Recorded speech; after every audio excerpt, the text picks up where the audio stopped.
Ladies and gentlemen, I'm Chief Judge George Ortiz of the 19th Judicial Circuit in Lake County, Illinois. Welcome to your Courthouse at Work, where judges tell the story of how justice is administered in our county. In this episode, Judges Janelle Christensen and Dan Jasica will introduce you to the dedicated professionals who serve our citizens in our Division of Adult Probation Services. Treatment Court Judge Chris Stride speaks with State's Attorney Michael Nierheim and Mundelein Chief of Police Eric Gunther about a new program here in Lake County to help opioid addicts. It's called A Way Out. Bond Court presents a good example of the continued vitality of our Constitution. Judge Chuck Johnson will explain how this document, drafted in the 1700s, lives and breathes in our court system today. In legal updates, Judge Shippers will take you to the Lake County High School mock trial competition. And Judge O'Malley will brief us about the new cannabis laws in Illinois. Judge Margaret Mullen will talk to you about our federal system in the third branch. And finally, Judge Mike Foose will tell us about changes at the Lake County Courthouse. Stay tuned.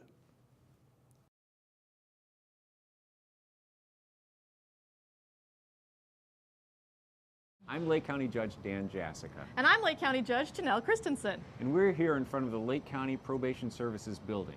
When you think about the Lake County court system, you probably think about the judges and the court clerks, but what you don't think about are all the important work that's being done here by Probation Services.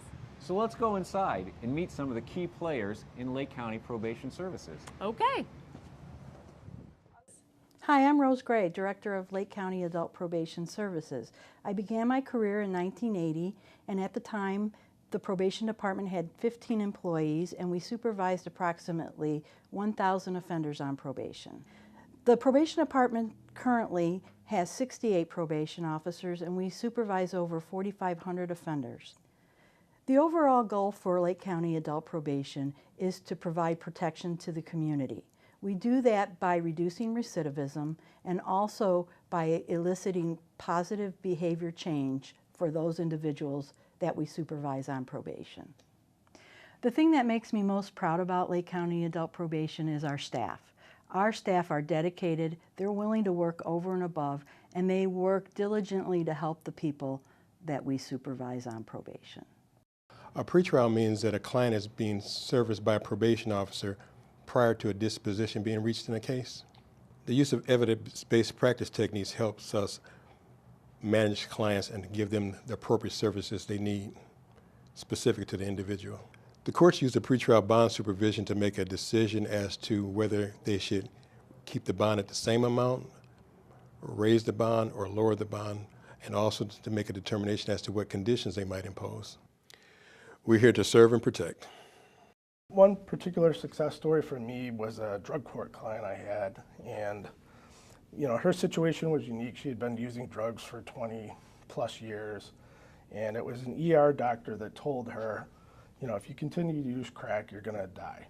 And he was providing her with breathing treatments. So she picked up a new felony, and at that time, drug court had started in 2005.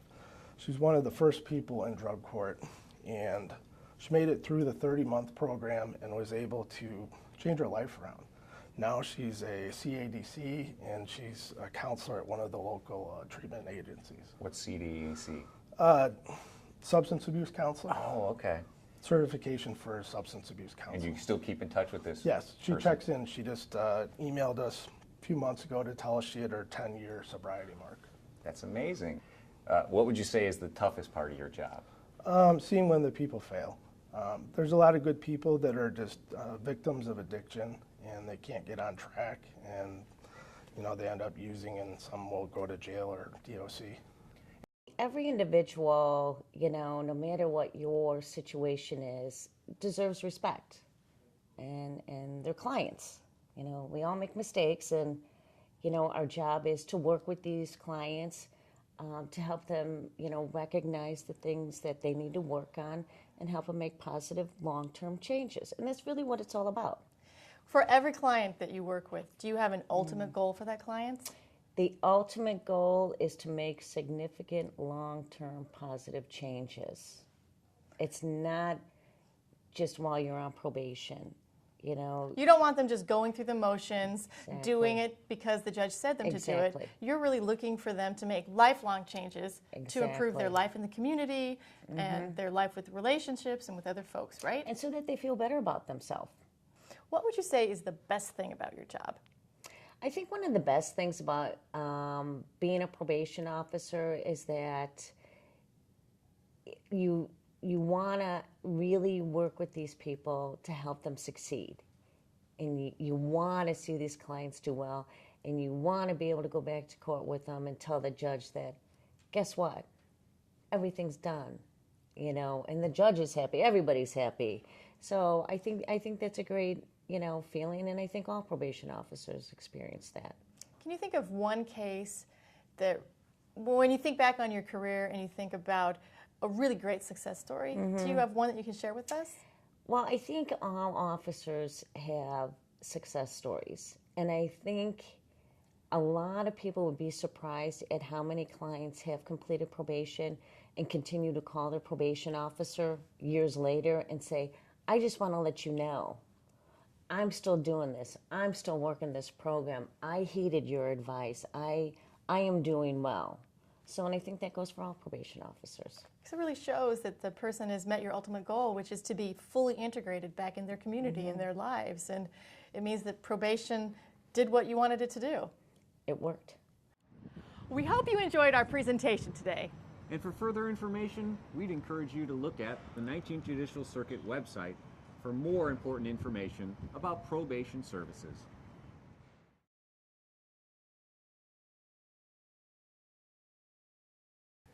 I'm joined today by two visionary law enforcement leaders in Lake County, State's Attorney Mike Nierheim and Mundelein Police Chief Eric Gunther. They're here today to talk about an exciting new program being offered to those struggling with addiction. And the name of that program is A Way Out. Gentlemen, thanks very much for being here. Grateful for your time. So I want to focus a little bit on the nuts and bolts of the program. A young man or a young woman comes in, they're desperate for help. They say they come in, for example, into your apartment. They've either just used or they want to use, or they even have their narcotics with them. How does an officer handle that at the window? What does a Mundelein Police Department officer do in that instance? So the nuts and bolts of the program itself is once that person's made the decision and entered the department, there's an assignment by the desk to the office, to an officer that's available, just like anybody else that'd be walking through our doors. The officer comes in, the person says, look, I'm looking for help through A Way Out. There's a protocol and a procedure that's put into place, and then we run them through a criminal history check. There's a screening process that's done with the health department to kind of ascertain what the medical needs of this individual might be. Do they need to go directly to the hospital for an underlying medical issue? Can we transport them directly to treatment, or should they go to outpatient? We pack up their belongings and we transport them to either the hospital if that's needed or directly to the treatment provider. Once they get to the treatment provider, that becomes a relationship between them and the treatment provider, and law enforcement steps away. Is there a cost to that to the client? There's no cost for that, to be involved in this program whatsoever. Chief, you have a remarkable real life story about a family that was in that window, that desperate window, that almost unquenchable desire for help. But they weren't from Lake County, were they? Oh. Where were they from? They were from Tennessee. Yeah, the mother, I think, was just at the very last option that she had. They had been on lists in the state of Tennessee for treatment for weeks, and we're told that it was going to probably be a few more weeks before they could get into anything that would be available. She knew her son didn't have a few weeks, much less maybe a few days, before he might overdose. So she packed him up, drove 8.5 hours north, found Mundelein Police Department, and walked into our lobby with bags in hand and said, I don't know what else to do. I need help, and I need it now. And so we were able to, within a couple hours, get him into treatment and on his way to recovery.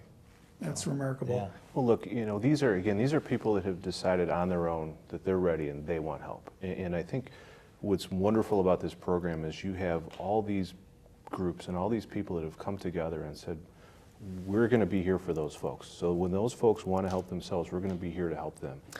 If you wanted the people watching to take away one thing about this program, what would it be? I want everybody to understand that law enforcement recognizes substance use disorder as a disease, and we plan to deal with it as a disease. And you should come to us for help any time of day. If you're ready to get treatment and you're ready to make a life change, we're ready to help you out.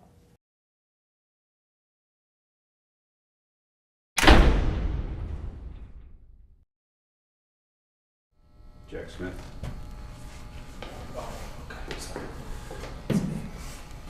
What's going on? Where's you square up that way? Okay. Sir, are you Jack Smith? Yes. Hello, I'm Judge Charles Johnson. I want to show you how the Constitution works for you every single day. You are charged with the offense of aggravated domestic battery. That's a Class 4 felony. It's punishable by a maximum penalty of up to 3 years in the Illinois Department of Corrections and a maximum fine of up to $25,000. You have the right to an attorney to represent you. Do you wish to have some time to hire a private attorney, or would you like me to appoint the Public Defender's Office? The Sixth Amendment of the United States Constitution provides that a person accused of a criminal offense has the right to be represented by an attorney. In 1963, the U.S. Supreme Court case of Gideon versus Wainwright established that if a person cannot afford an attorney, the court must appoint one for him. I think I'll need a public defender. This lady right here is from the Lake County Public Defender's Office, and she will represent you. Just listen to the judge during this proceeding. You don't need to say anything. He's going to want to know if you have any money available for bond. If I can make a phone call, I think $2,000. Okay. The Fifth Amendment to the Constitution provides that a person accused of a criminal offense cannot be compelled to testify against himself. This is known as the right to remain silent. In 1966, the U.S. Supreme Court case of Miranda versus Arizona established that this right to remain silent includes the right to a warning that anything said by a defendant can be used against him. The public defender is making sure that the defendant doesn't say anything to the judge that the prosecution can use against him. I am now going to hear some of the facts of this case to determine whether or not you should be held in custody. The Fourth Amendment to the Constitution provides that a person can only be detained by the police if there is probable cause to believe that he has committed a crime. The 1973 case of Gerstein versus Pugh determined that the court must make this determination within a reasonable time after a person's arrest so that someone is not held in custody without a sufficient showing that he actually did something wrong. The court is hearing some of what the prosecution thinks the facts will show, so the court can determine if there is sufficient probable cause. Your Honor, last night the defendant returned home from work. He saw the phone of his girlfriend on the table with some unusual text messages, which they argued about. The defendant then struck her in the face with a closed fist, causing some minor injuries. The defendant does have a prior conviction for a violation of an order of protection. The court finds probable cause to believe that a felony has been committed. Sir, is there any amount of money that you can post to secure your release from the jail? The Eighth Amendment to the Constitution provides that the government may not require excessive bail for criminal defendants. This has been interpreted to mean that the amount of bail must be sufficient to ensure the defendant's appearance at trial and to protect the community against possible further offenses by the defendant, given all of the facts of the case and the defendant's financial situation. Your Honor, my client believes he could secure $20,000. He only needs to actually put up 10% of that, or $2,000. If he fails to appear on his future court dates, the court could order that the bail money be forfeited or lost. Bond is set at $20,000. Sir, you're going to have no contact with the victim in this case. You'll not have any drugs or alcohol, and you'll be tested randomly to make sure you're not using drugs or alcohol. You're also not going to possess any weapons. I'm going to continue this case until January 11th of this year at 9 o'clock for status on defendant's motion. Thank you, sir. As you can see, the Constitution operates in a very real manner for each of you, each and every day. I'm Judge Chuck Johnson. Thank you for watching.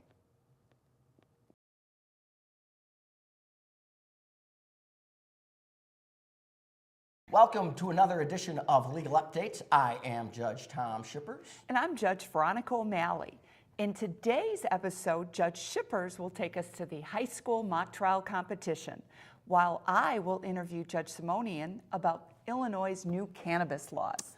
Well, Judge O'Malley, during a recent Saturday, the 19th Judicial Circuit hosted the 13th annual high school mock trial competition right here at the courthouse in Waukegan. We had 16 teams from around the state who competed, and we also had 4 teams from Lake County, which included Highland Park, Libertyville, Mundelein, and Carmel. I spent the morning at the courthouse recently and was fortunate enough to see these very talented high schoolers in their competition. So we're going to cut to the courthouse right now and talk to a few of those who participated. One of the advantages of our Lake County Invitational is that we use real judges that hold these kids accountable just like they would a regular lawyer. It is so impressive to see these high school students come in here.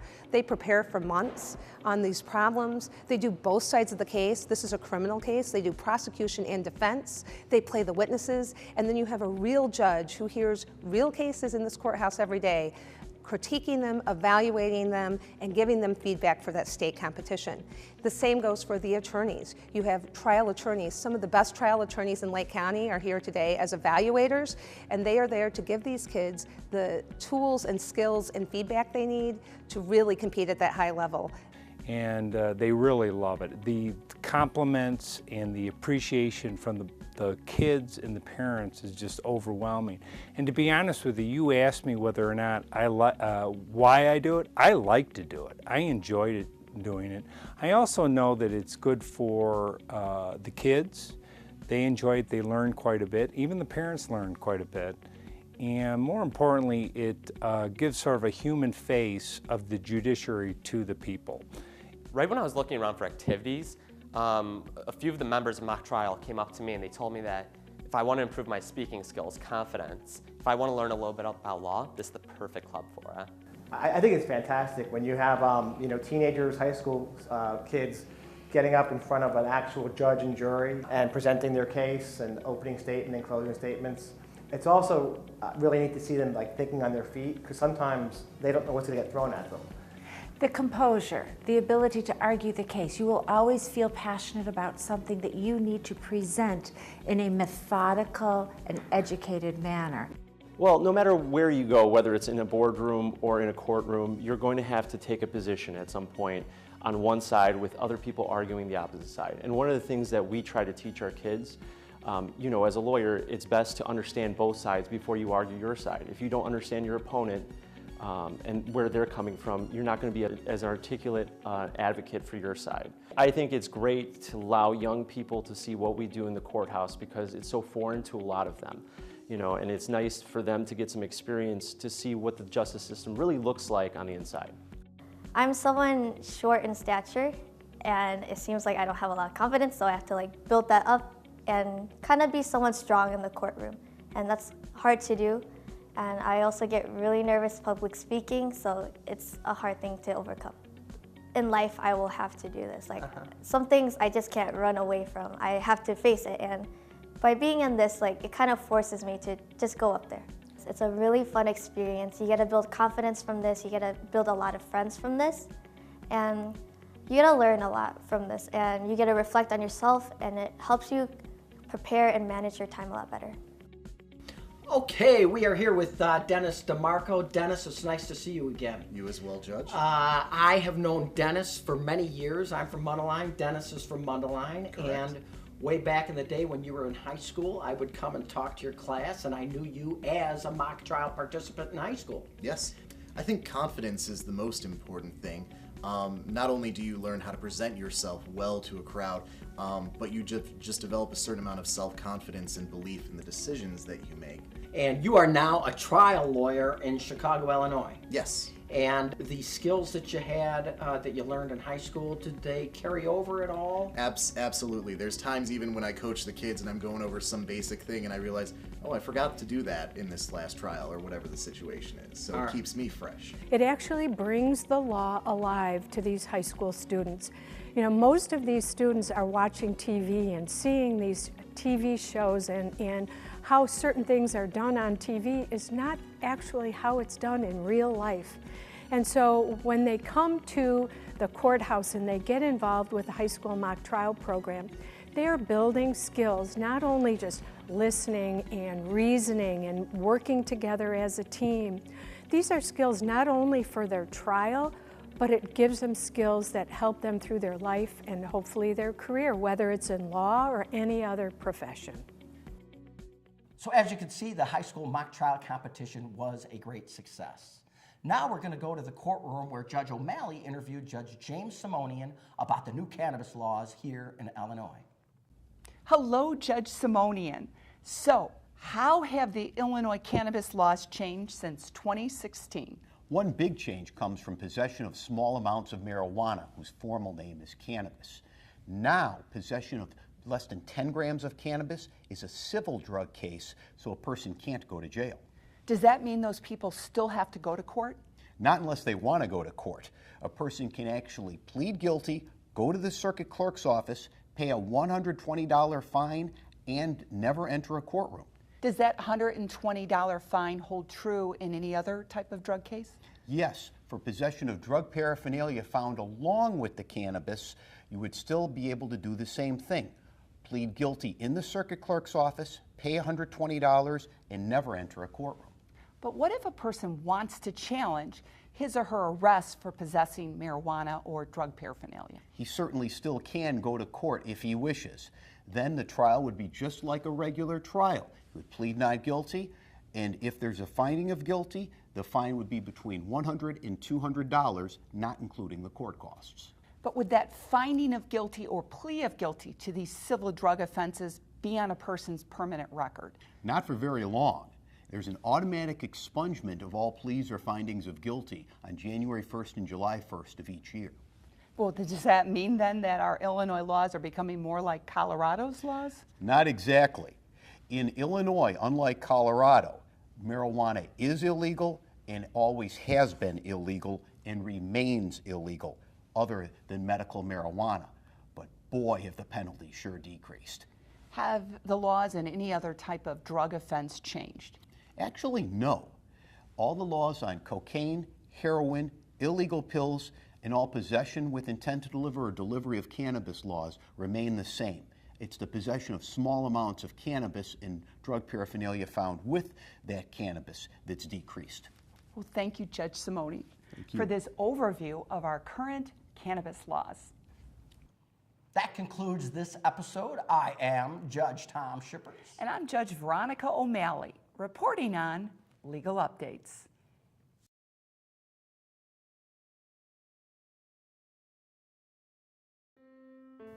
The court system is always grappling with how to use its power, and the United States has a federal system of government, which means that power is divided between Washington and the states. But that division can sometimes create questions about how judges should decide cases. An example is the famous case of Erie Railroad versus Harry Tompkins. In 1934, a young Harry Tompkins walked a path alongside the railroad tracks towards his house in Hughstown, Pennsylvania. He heard a train coming, and as it passed him, the unfastened door of a train car swung out and hit him. Harry was terribly injured. He fell under the train and lost his right arm. He sued the railroad for negligently leaving that door unlatched. Now, technically, he could have sued in the Pennsylvania state courts, but under Pennsylvania common law, someone walking alongside a railroad track was a trespasser, and trespassers couldn't sue for negligence. The federal courts didn't follow state common law. Harry wasn't deemed a trespasser under federal common law, and so he brought his case to federal court. Harry won and was awarded $30,000, a lot of money back then. But the railroad appealed. Harry's case went to the United States Supreme Court. Unfortunately for Harry, the court decided to revisit the almost 100-year-old rule about federal judges not applying state common law. Justice Louis Brandeis convinced a majority of the court that Pennsylvania's law should control.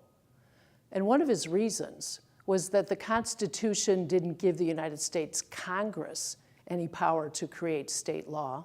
Therefore, the United States courts shouldn't have that power either.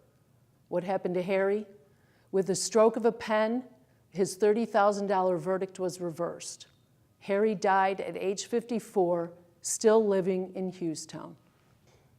Ironically, 6 years after his death, the Pennsylvania Supreme Court reversed the rule about trespassers that would have kept him from recovering in state court in the first place. But the legal impact of Harry's case lives on. Erie versus Tompkins is taught in every law school in our nation, and the case sparked a discussion about the power of federal courts that continues today. That's a little bit about the third branch, ladies and gentlemen.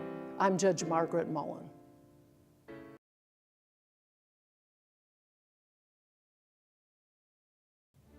Hi, I'm Judge Mike Foose, a member of the 19th Judicial Circuit here in Waukegan. Just as the law itself changes over time to reflect changes in society, so too the Lake County Courthouse has also seen some fairly major changes recently. Our Executive Director, Robert Zastany, known as Z, retired in December 2016 after serving the people of Lake County for over 32 years as our court administrator. During Bob's tenure, he oversaw monumental changes in the county, including population growth from 450,000 to nearly 750,000 people. He assisted our court system in adapting and modernizing in response to the increased need for access to justice, and he was instrumental in helping to implement a wide variety of new programs to meet the needs of litigants, lawyers, and citizens, including our Lake County Veterans Court and Drug Specialty Court. While Bob left some pretty big shoes to fill, we were very fortunate to have Danny Davis join us recently as our new court administrator.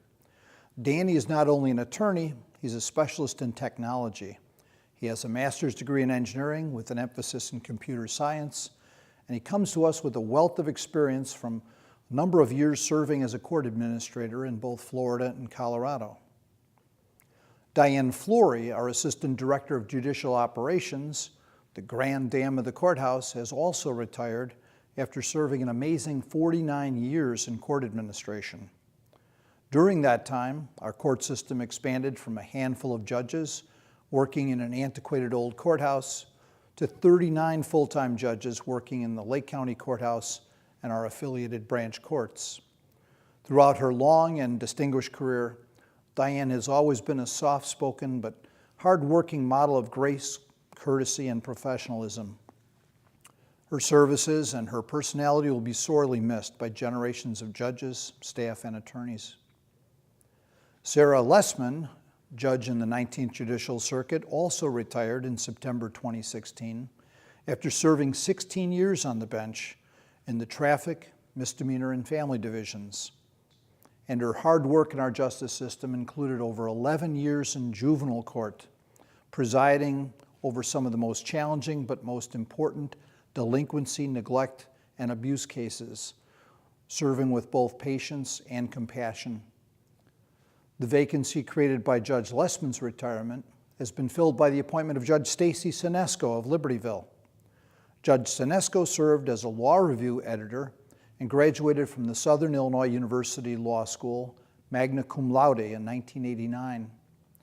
After clerking for the 2nd District Appellate Court, Judge Lawrence Ingalls, Judge Sinesco worked as both an associate and a partner for over 25 years in private law firms. Her practice included a wide range of civil litigation cases, including professional and municipal liability, and toxic tort and asbestos cases. She is currently assigned to the Traffic Division. With Danny Davis and Judge Sinesco joining our courthouse team, we will continue to strengthen the common goal of our American justice system to ensure that everyone is afforded open and fair access to the courts for resolution of their disputes. True justice under the law. I'm Judge Mike Foose. Thank you. We hope you enjoyed this episode of your Courthouse at Work. All of us in the 19th Judicial Circuit try to serve the people of Lake County with integrity, with competence, and in a way that makes every citizen confident in their judicial system. I hope that what we have shown you today makes you as proud of our court system as we are. From the 19th Judicial Circuit in Waukegan, Illinois, I am Chief Judge George Ortiz, and I thank you for watching.